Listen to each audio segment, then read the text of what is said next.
Brought to you by Knights of Awakening. This is the Labyrinth.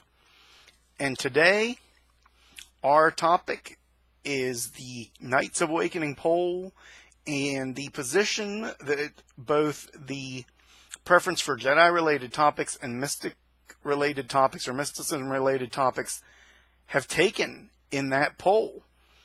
First of all, I want to thank you for joining us, whether you are a Jedi Knight, or an apprentice, or a master, or a Grand Master, or a High Grand Master, or a Grand Thunder High Mega Poobah Know-It-All Master.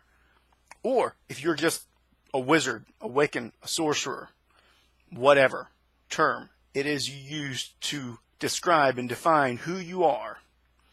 Thank you for joining us today. I wanted to get that out first. And then I want to hit on the first thing that came to my mind when I seen this. First of all, I said, wow, Justin, this is going to be interesting.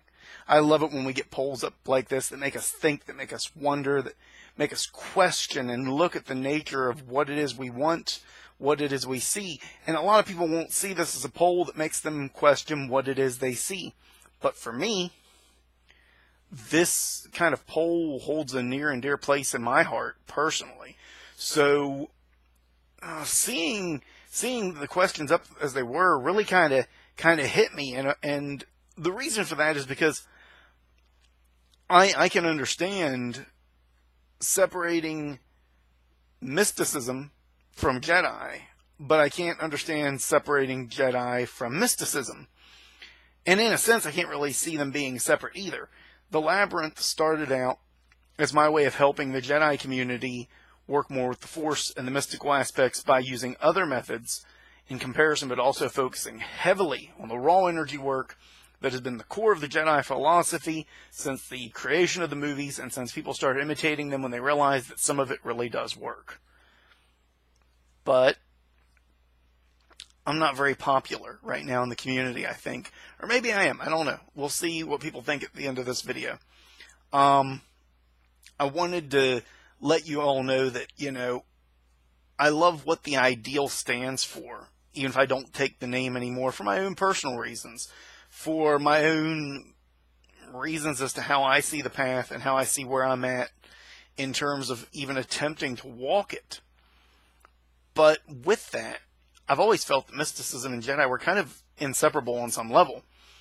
And I don't mean necessarily you can't be a mystic if you're not a Jedi, but the methods and the ideas inherent in it are going to be necessary for you to practice any form of magic or mystical application, or really most forms of spiritual work that are effective, in my view. This is coming from me. Okay? I know I may not be well liked. And I wanted to say that I'm not telling you what to do in this video. I'm not telling you how to wave your Jedi flag or how to approach being a Jedi.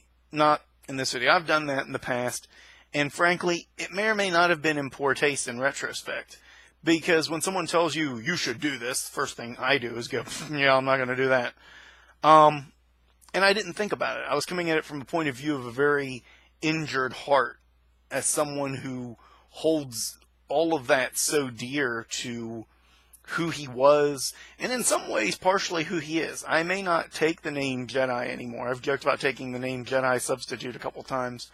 But it still means the world to me, the ideas and the path itself, and I still practice the bulk of what I feel should be necessary in it. But I also feel that I don't necessarily fit the mold.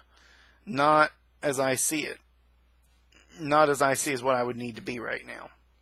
And I've got too many things to be to too many people to give up that last bit of self-sacrifice. So with that, my first thoughts on the poll were, aren't they connected? And I got my little cheat sheet of notes here. And, one of the second thought was, wow, they're running neck and neck. That's awesome. On some level, I've got to believe that you out there get it. You understand what I've been doing with the Labyrinth for almost 6 years. That I reached you, you heard. And that makes me want to cry with joy.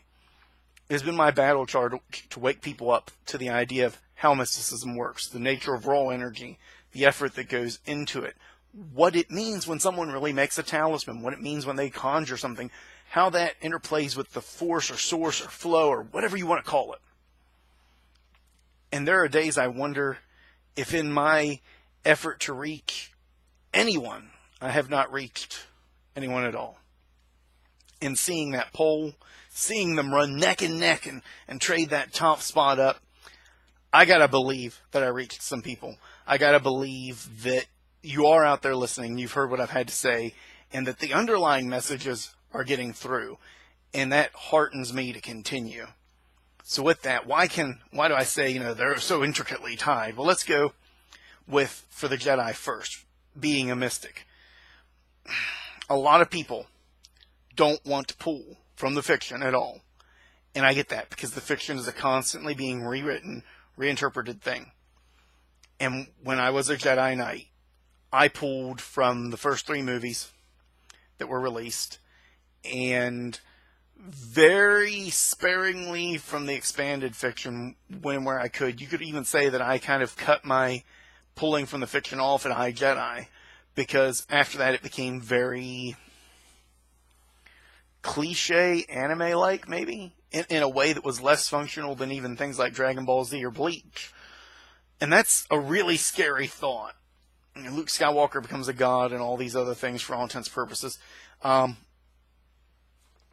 when you start out with it, when all you have is those first 3 movies and a little bit of the extra, what you have is a core philosophy that is centered around a spiritual force that moves through and binds everyone and everything together, that can be controlled and manipulated to a degree, and that controls and influences your movements to a degree as well.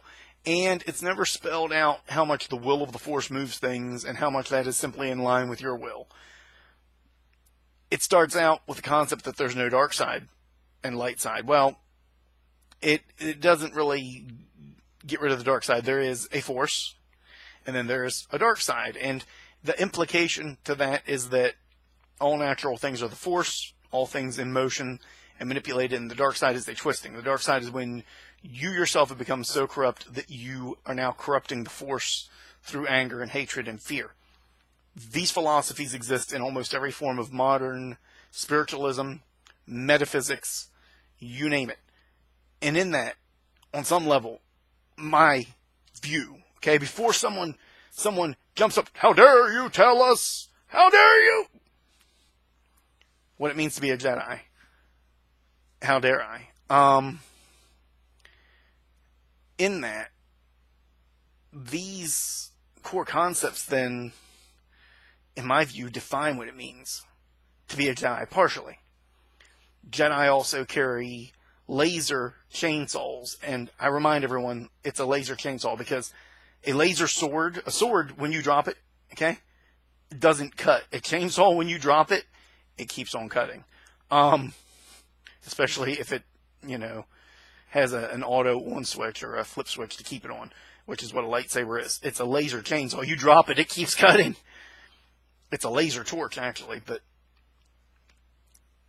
when we look at these concepts, what you have then is you have a very, very, I don't want to say very physical, because Obi-Wan was certainly not in the best of shape, and he was up there in years, but still not as old as he could have been, I guess. You get this introduction from Obi-Wan of what a Jedi is, and you get an old man who is pretty much a wizard with a laser chainsaw. I guess in D&D terms, what you've got is a wizard carrying a plus 20 sword of ever cutting, or something along those lines, of superior sharpness, of holy crap, who the hell would come up with something like this? And it's a blade that only exists when it's needed.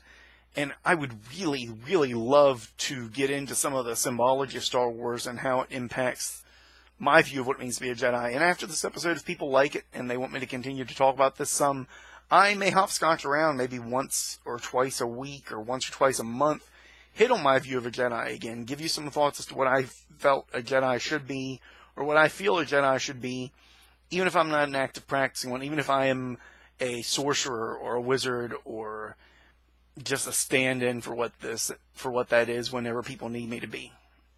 So that's the Jedi. They're intricately tied with the mystical. And I personally, when I seen the poll go up, I was like, but Jedi are mystical. They use, and I mean, maybe there are people out there that aren't that good at it and they have trouble with it. And hey, that's what I started this show for. That's why I'm always trying to reach out to you. I want you to be good at this. I want you to be the best. I want you to be so good that you blow my socks off. But a lot of what I have to say is going to boil down to train harder and meditate longer. And no one wants to hear that. Or maybe you do, apparently. With the way that poll's going, maybe you really do. And again, that warms my heart. So, how does the Force connect to the other areas? How does the Jedi, connect to mysticism? I said that I was kind of like, well, you can't really talk about one without the other. Well, you can't talk about mysticism without the flow of the universe and energy and probability and how magic influences things through probability, through focusing will, and harnessing that vast flow of energy that is the universe. It sounds kind of like the Force to me. The truth is, George Lucas pulled from several mystical ideas and practices that had gotten moved into fiction or had gotten made a part of fiction, or that he was able to read up on himself and created this idea for this undercurrent that almost every system already had. But rather than making it like God and having everyone worship it and bow to it, or making it something so intricately defined that you had people, researching it and writing down notes, or we understand this, he made it very abstract and focused more on how it was used and why it was used and how it influenced the world. Anyone who's learned mysticism and tapped into these currents, anyone who's learning, you know better than anyone how truthful that is, how right that is, and it feels right. So the concept of the Force exists in just about every mystical practice. Even down to your more root work, hoodoo, voodoo, and Santeria practices. You ask them what sympathetic magic is doing, and they'll say, well, it's not that, tying the chicken foot to the bottle is what does it. It helps you move energy currents, and so it helps you move something. It helps you reach out with your mind. And in that, suddenly, they're giving you the same explanation Ben Kenobi gave. Once you get into the why and the how of magic, it really does sound like a Star Wars episode, doesn't it? The Force has that intricate place in mysticism, but it also has an intricate place in Jedi philosophy. Without it, in the movies and the expanded fiction, and I would think if you're imitating it, you lose something inherent as to what it means. You're gauging right and wrong on numbers alone instead of sensing the greater right and greater wrong. You're not able to feel the repercussions of an action or able to control your own emotions, and therefore you may make logical judgment calls that are in error. I know people that will say, because this person is more important to me than these 10 other, I would sacrifice these 10 other people in a heartbeat to save that one. And they come at it from a very logical point of view of selfishness and seeking to do what is best for them versus everyone and everything else in the world around them. They very much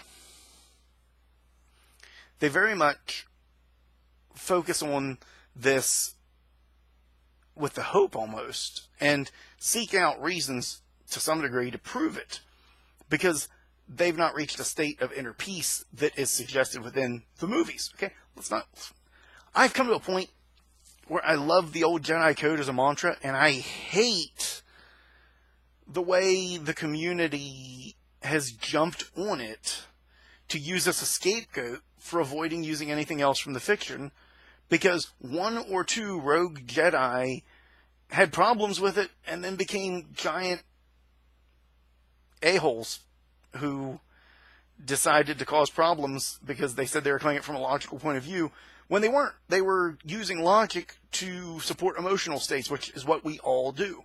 If they were coming from a true point of view of peace, if they actually controlled their emotions, they would say, wow, I can't sacrifice those 10 people for this one. I've got to find another way. I've got to do everything in my power to save both, which would be the Jedi ideal. And then barring that, they would say, what's the least amount of damage I can do? And they might not even save all 10 versus that one. They might save neither in the effort to strike at the person that's creating this choice, because it would have to be a person making this choice at that point. And that, too, would be a Jedi thing to do.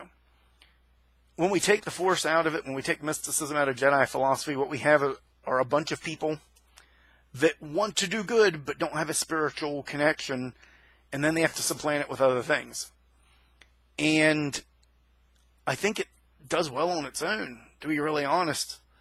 It holds its own as a spirituality and a philosophy. It's more about looking inward for these understandings than going outward. And it's not about having someone else tell you about it in a book or something written down. It's about finding it for yourself, which is very hard and very difficult. So, what core practices that the Jedi use in these movies and books carry over into real mysticism today is something I want to hit on. I always liked, if I did a show that was just kind of political, I'd feel bad at this point. And this is kind of political, so I'm giving you my thoughts and ideas, and I guess that's kind of a politic thing, and I really don't enjoy politics that much. So instead, I always like to end it on something a little useful, something I can hand to you. The first meditation that is more or less found within the Jedi methods and is more or less found and useful in all forms of mysticism or many forms of mysticism is the empty mind meditation. This is also called Zazen. Traditionally, it's the idea of sitting in a state where you allow thoughts to exist, but you don't allow yourself to dwell on them, and you allow your mind to empty, and you reach a point of awareness, but emptiness, where you are focusing on breathing, or focusing on just sitting in the case of Zazen, and letting go of thoughts and distractions is a great meditation for rest, because your mind is always active, and anything you're doing with other mysticism is always active and putting energy out there. This is an excellent recharge, and even 5 minutes of this a day can make a big, big difference to your practices. Deep breathing meditations, also known as Qigong, are the core of modern mystical practices in a lot of ways. You have to learn to harness energy, and harnessing energy starts with controlling the breath, controlling the movement of breath and feeling the energy flow as you do so. You start out with long, deep breaths, but not to the point where you're putting strain on your body. You hold the breath for a brief moment, and then you exhale all the way, but not to the point of putting strain on the body. And again, pause. I should say you're not holding the breath, you're pausing between, but it's only a momentary pause in Qigong. And then you continue repeating this pattern. And this, as you're focusing on that flow of energy coming in, storing at the core of the body, and then the negative energy is going out, is something you're going to find in almost every mysticism book right now. In fact, I'm working on my book, and I've got it in there too, or at least something like it. The last one's awareness meditation. This is where you sit down and you take an awareness of your body, of the energy in it, and the movements of sensation. In this effort to gain full awareness of the self, you encourage your mind to be aware of patterns within your body, of movement, of direction, of shifting and changing. And that awareness allows you to then better know yourself, but also better feel energy when it's tugging you in one direction or the other. And you will learn in mysticism that you should be able to sense where you need to be and when you need to be it. Awareness meditations are a core Jedi meditation that many mystical practices use, and more of them should. Because without awareness, you're shooting blind at everything you do. If you have awareness, you know when to cast the spell to get the job. You know the right moment to do the right thing. And if you don't, then you're stumbling blindly. And who wants to do that? So, that, simply taking that moment of awareness, you breathe and you become aware of your body, of the surroundings, of the air currents, of the sounds, of all of it. It's very similar to empty mind. In fact, the big difference is, in the more focused empty mind meditations, a lot of people do push thought out or come to a point of complete blankness, and that's good as well for rest because that allows us to rest the senses. So I guess I should differentiate there. Awareness is similar to Zazen, but with a little bit more thought allowed. Empty mind is Zazen, and it could be even taken further to a complete emptiness of mind and being. And deep breathing meditation is the fullness of mind within the sense of energy. These are 3 simple, basic meditations that the Jedi use in the fiction, that many are practicing today, that are a core part of mystical practice when you're using raw energy to do things, and I think they're fantastic. Each one deserves its own episode, but how much can I say on breathing? And even I can only make breathing sound so impressive. So all of that, having been covered, looking at this poll, initially, I won't lie, I was like, yeah, look at that mysticism as a head, and then I was like, Jedi isn't that far behind, and it shouldn't be. Every vote for the more mysticism should probably be a vote for more Jedi-related topics, and every vote for those Jedi-related topics should be a vote for mysticism. And I woke up this morning and I seen them running neck and neck in the poll, and there are some write-in votes in some groups where it's been shared that may push it one way or the other or into something else. But it really and truly hit me how tied these things are for the Jedi, for the mystic, and understanding this universal flow and what it does and how it works is so quintessential to what we all do in mysticism. So if you're practicing mysticism, I hope this helped you see that a little bit. I hope it maybe help open you up to some meditation methods you're not using, or maybe it'll cause you to look for meditations you've not tried. And if you're a Jedi and you don't feel the mystical aspect is a part of it, feel free to voice that. Feel free to express that. But at the same time, I'm hoping that you can see the value of it in that.